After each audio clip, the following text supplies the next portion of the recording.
আয় মৌলায় কারীম, আয় আল্লাহ হযরতে আদম আলাইহিস সালাতু ওয়াস সালাম থেকে লইয়া আজ পর্যন্ত যত মুমিন মুমিনাত জমিন থেকে চলে গেছেন, এখন অবধি যত মুমিন মুমিনাত জমিন আছেন, কিয়ামত পর্যন্ত যত মুমিন মুমিনাত জমিন আইবা, এর আল্লাহ গিয়া আমি এক গুনাহগারে আপনার কাছে মাগফিরাত কামনা করি, আর আপনি আল্লাহ সমস্ত মুমিনের জীবনের গুনাহে মাফ করিয়া দেন।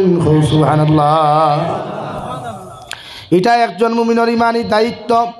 বিশ্ব নবী বলেন, যতক্ষণ পর্যন্ত সমস্ত মুমিনের লাগি তুমি দোয়া করতে নাই, আল্লাহ ততক্ষণ পর্যন্ত তোমার দোয়ারে কবুল করতো নাই। সুবহানাল্লাহ। এলা কি দোয়া মেসা বকলে করতে হইলেন আল্লাহ নবীর কলিমা ফরনেওয়ালা জিন্দা মুর্দা উম্মতরে মাফ করিয়া দেয় হইনি মাতই না খেনে। কিন্তু আঙ্গর দেশে মানুষ আছে বরপেটা, ধুবড়ি, নোয়াগাঁও, দরং, হেতে গো জায়গা গেলে খুব দুনা আন্নে খালি মগো জন্য দোয়া করেন, মগর আল্লাহ ধন দিত, বেটি দিত, বেটা দিত। ওই আন্নে যদি সেইটা দোয়া করতে পারেন হেতে করতে আমার ভালোই পাবো। তো আমি গিয়েছিলাম ওইখানে প্রোগ্রামে গেছিলাম, তো আমার একটা হাতিয়া দিল ফান্দানো, তারা ফান্দানো হাতিয়া দিন গুয়া ফান সেরাতা ফান্দানো দিয়া হইলা বেটা যায় গিয়া বললাম মগো তো যাইতেছি হুজুর জোনা বান্নে দোয়া করেন, আঙ্গুর তো মায়া বেডি করো আছে, তো বেঠিয়ে দেওয়া হইলো জোনা বান্নে দোয়া করেন, আঙ্গুর জন্য দোয়া করবা।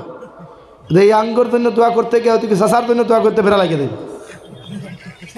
আর চাষা করতে পারে না, দোয়াটা যেন আঙ্গুর জন্য হয়। আন্দা আল্লাহ হেতেরে আপনি ভালো করে ধন দেন, ভালো একটা মাইয়া দেন, ভালো একটা হুলা দেন, হেতেরে চাকরি নকরি সব কিছু দিয়া দেন, মানে যা কিছু আছে সব কিছু দোয়াতে কইয়া নেন, শুধু হেতে কই তার কারণ না।